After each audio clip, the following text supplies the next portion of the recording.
సంతోషంగా దేవునికి స్తోత్రం చెల్లిద్దామా? హల్లెలూయా. గట్టిగా చెప్పాలి. ఈ సంవత్సరం అంతా కూడా, ఈ 2025 సంవత్సరం అంతా కూడా 11 నెలలు కూడా కాపాడి 12వ నెలలో దేవుడు మనల్ని ప్రవేశపెట్టాడు. మనము దేవునికి ఎంతైనా సరే రుణస్థులమై ఉంటూ ఉన్నాం. హల్లెలూయా. దేవుని మందిరానికి ఎలా రావాలంట ఈ కీర్తనకారుడు మనకి చెప్తున్నాడు. ఎలా రావాలంట? చదవండి, 2వ వచనం చదవండి. సంతోషముతో యెహోవాను సేవించండి.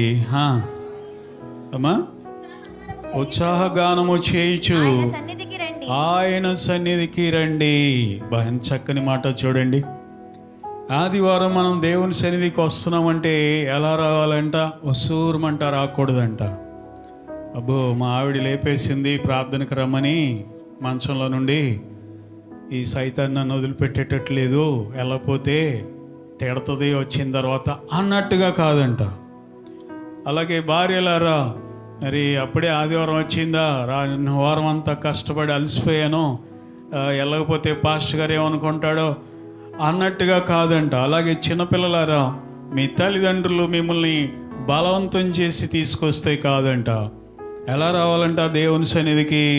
ఉత్సాహ గానముతో, సంతోషముతో ఆయన సన్నిధికి మనము రావాలి అని వాక్యం చెప్తూ, ఇంతకుముందు మనం సంతోషముగా కొన్ని చోట్లకి వెళ్ళామండి, వ్యర్థమైన చోట్లకి వెళ్ళాం. సినిమా వచ్చిందంటే, కొత్త సినిమా వచ్చిందంటే ఎంత హ్యాపీగా మనం వెళ్ళామో, కానీ డబ్బులు చేసుకుని వ్యర్థంగా ఉపయోగం లేకుండా తిరిగి వచ్చిన రోజులు ఉన్నాయి. లేకపోతే ఇంకెక్కడికైనా టూర్కి వెళ్ళామనుకోండి, పిక్నిక్కి వెళ్ళామనుకోండి, ఎంతో ఆనందంగా సంతోషంగా మనం వెళ్ళాం. కొత్త కొత్త స్థలాలు నేను చూడబోతున్నాను అనేటటువంటి ఆనందంతో మనం వెళ్ళామేమో, కానీ వాటిని మించినటువంటి ఆనందం, సంతోషం అనేది దేవుని సన్నిధికి వచ్చేటప్పుడు మనకు ఉండాలి. ఆమేన్ చెప్పండి. ఆమేన్.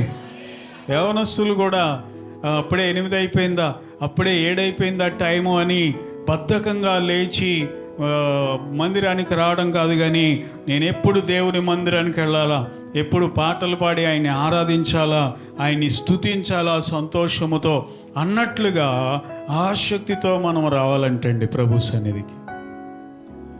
ఆఫీసులకు వెళ్ళేటప్పుడేమో భయంతో వెళ్తాం. పెందల కాడ వెళ్ళకపోతే, టయానికి వెళ్ళకపోతే మేనేజర్ తిడతాడేమోనని భయంతో కూడా రాకూడదు మందిరానికి.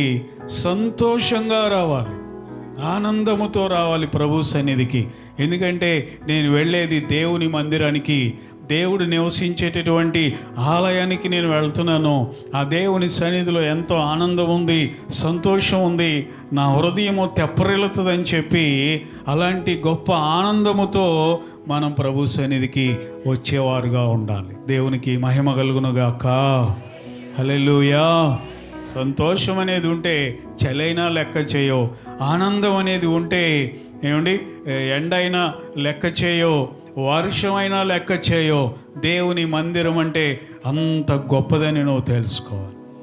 దావీదు భక్తుడు ఏమంటాడు? యెహోవా మందిరంనకు వెళ్ళుదామని జనులు నాతో అనినప్పుడు సంతోషం వచ్చిందా, నీరసం వచ్చేసిందా? సంతోషం వచ్చిందంట. సో ఈరోజు మనకు కూడా అలాంటి గొప్ప సంతోషం, ఆనందం అనేది కలిగి ఉండాలి.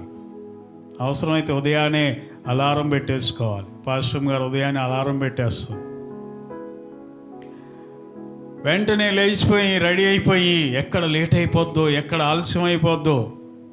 మేమేమో ఎంత తొందరపడతామంటే మమ్మల్ని చూసి ఇంకెవరైనా ఆలస్యంగా వస్తారేమో కాబట్టి మేము ముందు ఉండాలి అని చెప్పి అంత దూరం నుండి ఆ వంతెనలు దాటుకొని, రోడ్డు దాటుకొని, ఒక్కోసారి గేటు పడితే ఇంకా కంగారు ఎక్కువైపోతూ ఉంటుంది.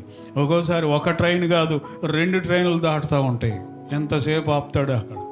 సో అలాంటి టైంలో ఇంకా కంగారు ఎక్కువైపోతుంది. అయ్యో నేను లేట్ అయితే, మేమే లేట్ అయితే ఇంకా మిగిలిన వాళ్ళు కూడా లేట్ అవుతారు కదా అని చెప్పి చలైనా సరే పొద్దున్నే లేచి రెడీ అయిపోయి వచ్చేస్తాం. దేవుని బిడ్డలారా, అలాంటి ఆసక్తి, తృష్ణ అనేది కావాలి. ఇంకా చెప్పమంటారా? ఏ రోజైనా లేటుగా వస్తే మనకు బాధ కలగాలి. అయ్యో ఈరోజు నేను దేవుని మందిరానికి సకాలానికి చేరుకోలేకపోయానే, ఈరోజు ఒక పావు గంట సేపు నేను లేట్ అయిపోయానే ఒక అరగంట సేపు లేట్ అయిపోయినే మందిరానికి వెళ్ళడానికి అని ఒక రకమైనటువంటి బాధ అనేది మనకి కలగాలి. అర్థమవుతుందండి? కానీ కొంతమందికి దేవుని సన్నిధిలో ఉన్నటువంటి ఆనందం, ఆ మాధుర్యం తెలియదు. ఇంకా అదే బడి ఎప్పుడు చెప్పినా కానీ అంతే. ఎందుకంటే ప్రభు సన్నిధిలో ఉన్నటువంటి ఆ మాధుర్యము, ఆ ఆనందం అనేది చాలామందికి తెలియదు అన్నమాట. అర్థమవుతుందండి? దేవాది దేవుడు మన మధ్యకు దిగి వస్తున్నాడు కాబట్టి మనం ముందెళ్ళి దేవునిని ఆహ్వానించాలి. ఏమండి, ఒక సీఎం గారితో కలెక్టర్ గారితో మీటింగ్ ఉందంటే మనం కలెక్టర్ గారు వచ్చినటువంటి గంట తర్వాత వెళ్తాం. మనం ఎప్పుడైనా అరగంట తర్వాత వెళ్తామా? మనమే ఆయన కోసం ఎదురు చూస్తాం. ముందెళ్ళిపోయి ఎక్కడ తమిళనాడులో సినిమా సూపర్ స్టార్ విజయ్ అని ఒక ఆయన ఉన్నాడు. ఆయన మీటింగ్ పెట్టాడని చెప్పి ప్రజలందరూ ఉదయాన్నే బయలుదేరి వెళ్ళారు, ఎక్కడ ఖాళీ దొరకదు అని చెప్పి. ఉదయం 11-12 మధ్యాహ్నం రావాల్సినటువంటి ఆ వ్యక్తి సాయంత్రం 7 వచ్చాడు. 6 గంటలు ఆలస్యం అయినా సరే ఆ ఎండలో ప్రజలందరూ కూడా ఆయన కోసం, ఆయన రాక కోసం ఎదురు చూశారు. చివరికి ఏం జరిగింది తెలుసా? ఆ మీటింగ్ అంతా అయిపోయిన తర్వాత పెద్ద తొక్కిసలాట జరిగింది. ఒకళ్ళ మీద ఒకళ్ళు తొక్కుకొని మీద పడి చచ్చిపోయారు. సుమారు 40 మంది చనిపోయారు. విజయ్ అనే ఆయన్ని ఎప్పుడు చూడలేదా? రోజు చూస్తారు, సినిమాల్లో చూస్తారు, టీవీల్లో చూస్తారు.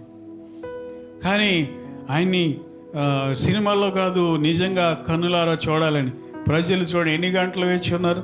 సుమారు 6 గంటలు వేచి ఉన్నారు.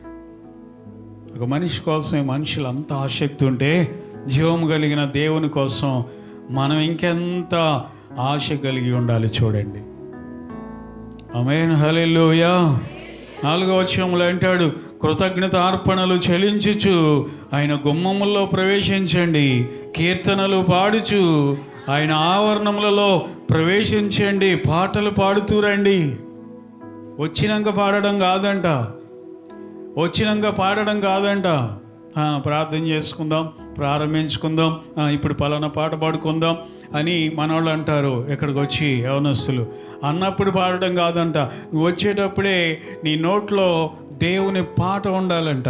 ఇంటి దగ్గర నుండి బయలుదేరి వచ్చేటప్పుడే అలాంటి చక్కని సంతోషంతో నువ్వు రావాలంట పాట పాడుకుంటా. అనుభవం ఎంత బాగుంటుందండి. వచ్చేటప్పుడే పాటలు పాడుకుంటా వస్తే ఆ అనుభవం వల్ల విచిత్రంగా ఉంటుంది కదా. కాబట్టి ఆయన అంటున్నాడు, కీర్తనలు పాడుచు రండి ఆయన ఆవరణంలోనికి, ఆయనను స్తుతించండి, ఆయనను ఘనపరచండి అని దేవుడు ఇక్కడ మాట్లాడుతున్నట్లుగా మనం చూస్తాం. ఎవరితో చెప్తున్నాడు ఈ మాట అంటే, సమస్త దేశములారా. మొదటి వచనంలో ఉంది కదా, సమస్త దేశములారా యెహోవాకు ఏం చేయాలంట? ఉత్సాహ ధ్వని చేయండి. ఏ ధ్వని చేయాలి? మనం ఉత్సాహముతో కూడిన ధ్వని మనము చేయాలి. మనం కూర్చున్న చోట ధ్వనే ఉండదు కదండి, ఏముండదు. అంత సైలెంట్గా మనం కూర్చుని దేవుని ఆరాధించి వెళ్ళిపోతూ ఉంటాం. అలా ఉండకూడదు.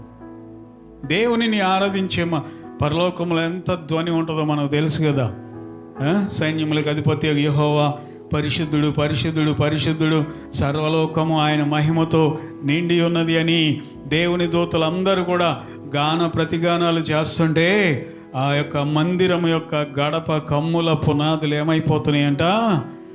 దద్దరిల్లిపోతున్నాయంట. ఆ మందిరమే షేక్ అయిపోతుందంట. మనమే షేక్ అవ్వం కదా. వచ్చామా చక్కగా, మళ్ళీ స్త్రీ నలిగిపోద్దేమో, చొక్క బట్టలు నలిగిపోతాయి, చెమట పడుతుందేమో, మళ్ళీ ఇది అయినాక నేను డ్యూటీకి వెళ్ళాలి అన్నట్లుగా కొంతమంది చప్పట్లు కూడా కొట్టని వాళ్ళు ఉంటారు. అలా కాదు, మన శక్తి అంతటితో, మన బలం అంతటితో దేవుని మనం ఆరాధించాలి. దేవుని బిడ్డలారా, అందుకే దేవుడు అంటాడు, ఇజ్రాయేలు వినము, నీ దేవుడైన యెహోవా, అద్వితీయుడైన యెహోవా, ఆయన్ని ఆరాధించే నీవు పూర్ణ బలముతోనూ పూర్ణ మనస్సుతోనూ ఆయన ఏం చేయాలి? నీవు సేవించాలి అంటాడు. పూర్ణ బలం అంటే ఏంటమ్మా? బలం అంతటితో. అర్థమవుతుందా? మన బలం అంతటితో దేవునికి స్తోత్రం కలుగును గాక. కానీ మనం బలవంతుడితో కొడతాం చప్పట్లు, సగం బలం కూడా ఉపయోగించాం కదా, సగం కూడా ఉపయోగించాం. అదే కోత కోయండి, మొత్తం బలవంతో ఉపయోగించి. బరువులు లేపండి, కానీ చప్పట్లు కొట్టండి, ఎక్కడ దెబ్బ తగులుతుందో అన్నట్టుగా కొట్టేవాళ్ళు. కాబట్టి దేవుని వాక్యం అంటుంది, ఉత్సాహ ధ్వని చేయండి, ఆరాధించండి ఆయన. అదే సమయంలో అల్లరిగా ఉండకూడదు, కానీ దేవుని బిడ్డలారా సంతోషాన్ని మనం దేవుని సన్నిధిలో వ్యక్తపరచటంలో ఎటువంటి తప్పు కూడా లేదు, ఎటువంటి తప్పు లేదు. ఆ రోజు ఇశ్రాయేలీలు అయితే బోరలతో శబ్దాలు చేసుకుంటూ ఆ ప్రాంతం అంతా కూడా మారుమ్రోగిపోయేది దేవుని సన్నిధిలో. అలాగున వాళ్ళు స్తుతించేవాళ్ళు. కనుక ప్రియులారా, అలాగున మనము కూడా సంతోషంగా ప్రభుని స్తుతించేవారు ఉందాం, ఉత్సాహ గానముతో ఆయన్ని మహిమపరిచేవారు ఉందాం, ఆయనను కీర్తించుదాం, పాటలతో ప్రభుని గణపరచుదాము. అలాంటి అనుభవం కలిగి ఉందాం. దేవుడు మనలను దీవించునుగాక.